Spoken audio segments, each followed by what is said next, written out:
Oke, selamat datang semuanya. Hari ini kita bakal bahas sebuah cerita yang luar biasa banget. Tentang gimana kekuatan kepemimpinan itu bisa menciptakan perubahan. Dan ini bukan sekedar cerita manajemen biasa ya, ini soal transformasi total. Pertanyaannya kelihatannya simpel ya. Gimana caranya sih satu orang aja bisa mengubah nasib satu sekolah penuh? Apa mungkin? Nah, yuk kita bedah bareng-bareng jawabannya. Dan ternyata jawaban dari pertanyaan besar tadi itu ya, ini semuanya dimulai dari satu orang.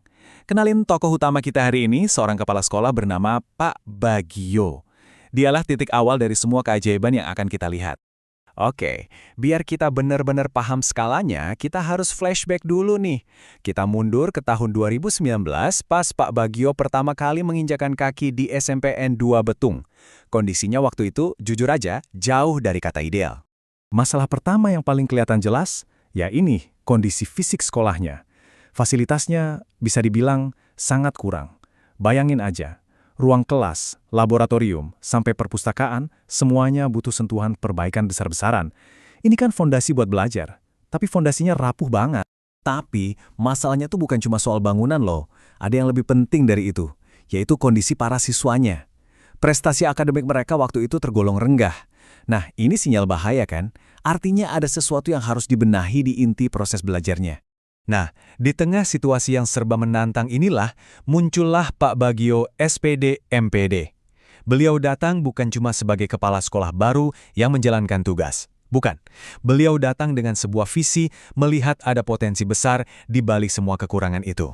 Dan ini dia visinya, simple, jelas, dan lugas banget. Tujuannya bukan cuma memperbaiki sekolah seadanya. Tapi lebih dari itu, ambisius, menjadikan SMPN 2 Betung sekolah unggul dan berprestasi. Visi yang kuat kayak gini nih yang jadi bensin buat semua gebrakan selanjutnya. Punya visi keren itu satu hal ya kan, tapi gimana cara mewujudkannya? Nah, disinilah kejeniusan Pak Bagio terlihat. Sekarang kita bakal lihat gimana beliau mengubah kata-kata indah itu menjadi langkah-langkah yang konkret dan nyata. Rencananya itu ternyata sangat terstruktur, dibagi jadi 3 pilar utama yang logis banget. Pertama, beresin dulu fondasinya, yaitu fasilitas. Kedua, kuatkan arsiteknya, yaitu para guru. Dan yang ketiga, semangati penghuninya, yaitu para siswa. Keren kan cara berpikirnya? Oke, kita udah lihat visinya, kita udah lihat rencananya. Nah sekarang, ini dia bagian yang paling ditunggu-tunggu. Gimana hasilnya setelah semua kerja keras itu? Singkatnya sih, hasilnya bikin melongo. Coba deh, lihat perbandingannya. Jomplang banget kan? Dari yang tadinya fasilitas serba kurang jadi salah satu sekolah terbaik di daerahnya. Dari prestasi akademik yang rendah, jadi meningkat pesat. Dan yang paling penting, lihat hasilnya di para siswa. Mereka jadi lebih percaya diri dan berbakat. Beda banget. Terus pertanyaannya, apa sih rahasianya? Kok bisa? Ternyata kuncinya bukan cuma di apa yang dilakukan, tapi bagaimana cara melakukannya. Perubahan sebesar ini kan nggak mungkin dikerjain sendirian. Kuncinya ada di kemampuan Pak Bagio untuk memotivasi semua orang. Jadi, gimana cara beliau menyentuh hati para guru? Kuncinya ternyata adalah penghargaan dan pemberdayaan. Beliau nggak cuma menuntut, tapi juga memberi. Ada pujian dan penghargaan buat yang kerja keras. Ada pelatihan buat nambah ilmu. Dan yang paling keren, guru-guru diajak diskusi bareng buat cari solusi. Jadi mereka merasa jadi bagian penting dari perubahan itu. Nah, pendekatan yang sama juga diterapkan ke siswa. Pak Bagio ini lebih dari sekedar kepala sekolah. Beliau juga jadi motivator.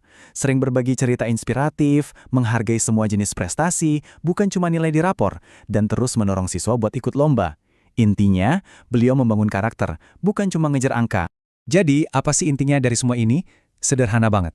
Kisah Pak Bagio ini nunjukin ke kita semua kalau kepemimpinan yang efektif itu bukan soal kekuasaan atau jabatan, tapi soal kebijaksanaan dan kepedulian. Kalau seorang pemimpin beneran peduli dan bertindak dengan bijak, perubahan yang luar biasa pasti bisa terjadi. Nah, ini jadi pertanyaan penutup buat kita renungkan bareng-bareng. Setelah melihat apa yang bisa dilakukan oleh satu orang, coba sekarang lihat ke sekeliling Anda.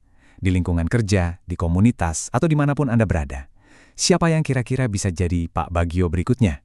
Atau jangan-jangan orang itu adalah Anda sendiri? Ready? Let's go. Happy birthday to you. Happy birthday to you. Happy birthday, happy birthday, happy birthday. Ready? Let's go. Happy birthday to you.